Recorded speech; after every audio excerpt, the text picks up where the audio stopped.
Qual a anestesia utilizada para a prótese total do quadril?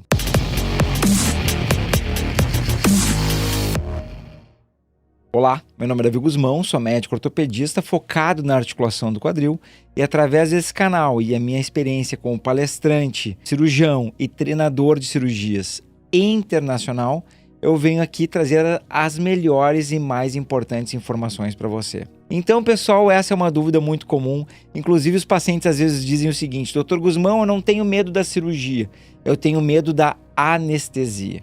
Vamos conversar um pouquinho sobre isso. Então, para quem não sabe, a minha família, por parte de mãe, é uma família que veio de anestesistas, onde meu avô era anestesista, meu tio anestesista.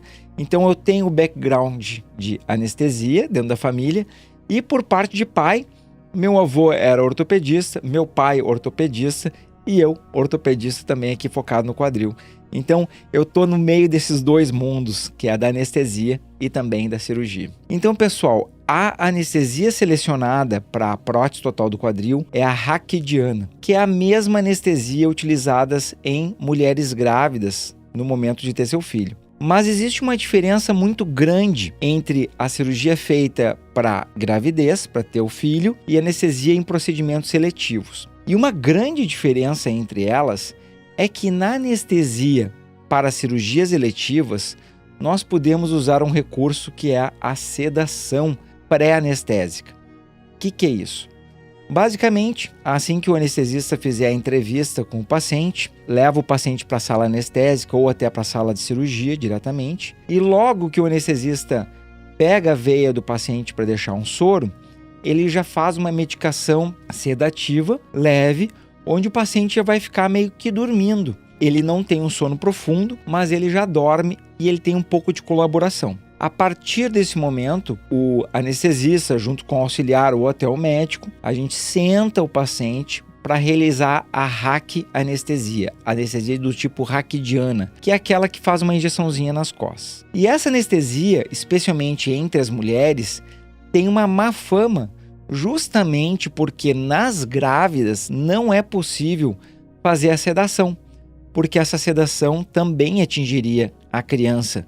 Então não é possível fazer a sedação. E a mulher grávida está com aquele barrigão e ela não consegue se curvar direito, é uma posição desagradável e muitas têm a lembrança negativa no momento da anestesia. O que muda completamente no caso de procedimentos seletivos, porque o paciente vai receber esse sedativo antes e ele não vai necessitar estar tão consciente no momento da raquidiana. Logo, o que acontece? Ele não lembra do momento da raquidiana. Ah, doutor Guzmão, mas quer dizer então que eu vou ficar acordado no procedimento o tempo todo e vou ouvir tudo que está sendo feito na sala? Não, calma. A gente sempre pensa no conforto do paciente. Então é justamente por isso que a gente utiliza também o mesmo tipo de sedativo ou às vezes um sedativo um pouquinho mais forte para o paciente dormir durante o procedimento cirúrgico. Então o paciente estará dormindo completamente e é diferente de uma anestesia geral, porque ele vai estar respirando com o seu próprio pulmão durante todo o procedimento cirúrgico. E isso nos dá mais segurança para a cirurgia também. Outro benefício importante da raquidiana é que ela tem uma duração mais longa do que a anestesia geral.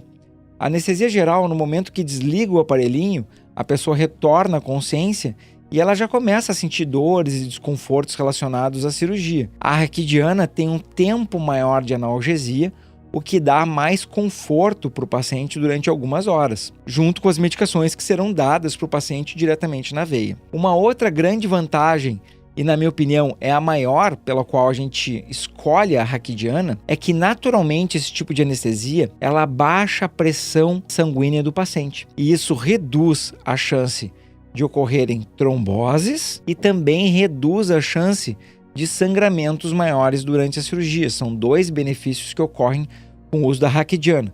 Esses benefícios também podem ser feitos com anestesia geral, mas a grande vantagem da raquidiana é que o paciente está respirando pelo seu próprio pulmão, e isso aí é uma boa vantagem. É claro que existem algumas razões pelas quais um paciente pode não receber a anestesia do tipo raquidiano. Vamos pensar aqui alguns exemplos.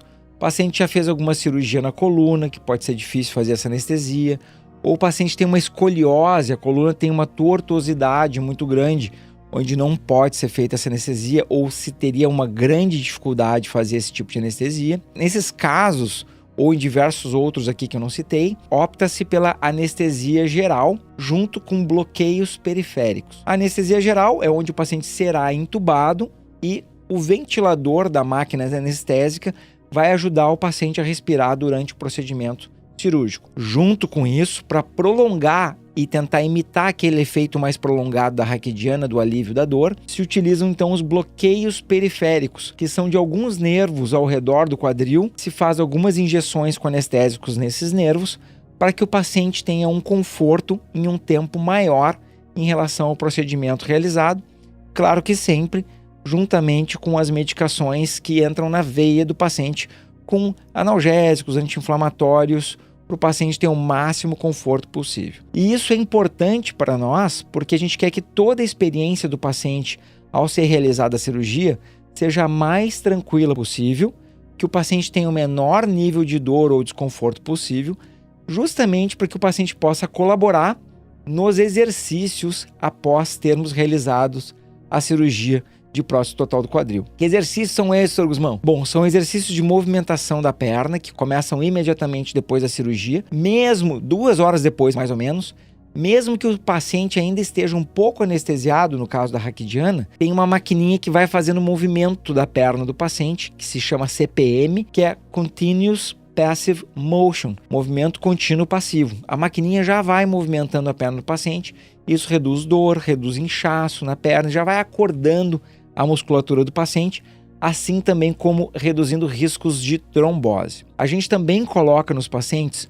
uma botinha especial que se chama bota de compressão pneumática. Ela vai fazendo massagem no pé e na perna do paciente para reduzir também o risco de trombose. Porém, o método mais efetivo e mais importante para a redução de trombose é o paciente caminhar ativamente utilizando a própria musculatura, com o auxílio de um andador ou auxílio de muletas, que é o mais comum, no pós-operatório imediato, que isso aí pode ser no primeiro dia ou no dia seguinte da cirurgia. Então, o fato do paciente caminhar é extremamente importante para prevenir a trombose, e também tem um outro vídeo no YouTube sobre isso, se vocês se interessarem. Por isso que nos interessa muito que o paciente tenha o menor nível de dor possível durante o procedimento, durante, digamos assim, o perioperatório, né, que é logo após a cirurgia em si. Nos interessa que o paciente tenha o menor nível de dor possível e o máximo controle da sua musculatura. Então, essas estratégias são extremamente importantes para que justamente o paciente consiga colaborar caminhando no dia seguinte da cirurgia.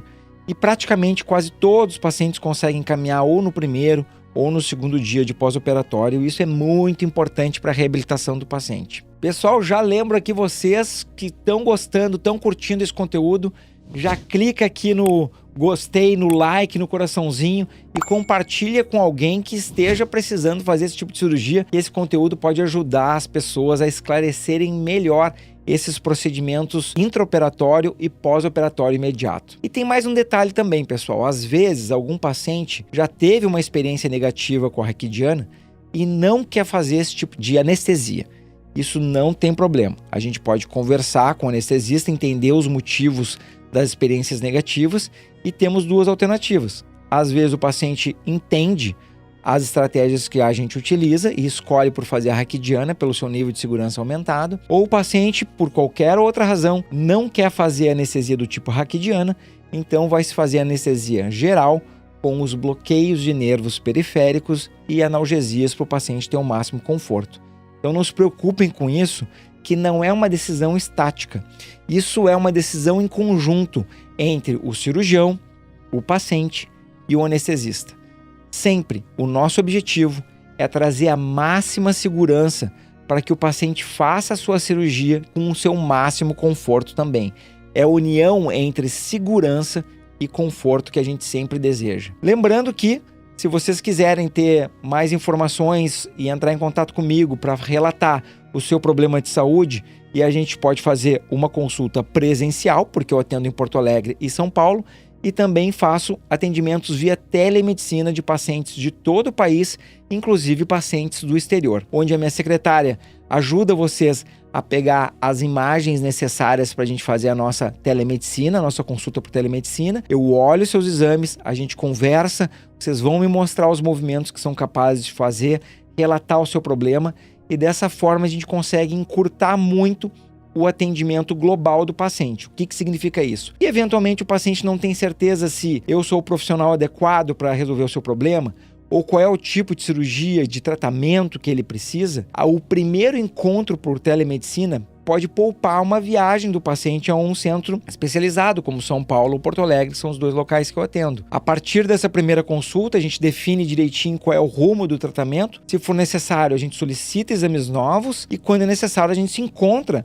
até numa próxima consulta para definir melhor e incluir também o exame físico dentro do tratamento do paciente. Então, essa é uma facilidade que hoje em dia nós estamos tendo, que muitos pacientes têm gostado demais. Eu acompanho pacientes de Portugal, dos Estados Unidos, já pacientes da China, do Japão. Então vejam só que benefício é a telemedicina para que a gente possa encurtar pelo menos o primeiro, segundo encontro. Se necessita alguma cirurgia, se necessita o uso do ácido hialurônico, claro que teremos o encontro presencial. Mas muita coisa já foi vista antes e a gente já se conheceu muito através da telemedicina. Certo, pessoal? Então não se esqueçam de compartilhar e dar o like no vídeo, porque eu sei que vocês estão gostando bastante desse conteúdo e eu faço com muito carinho para vocês. Até mais. Tchau, tchau.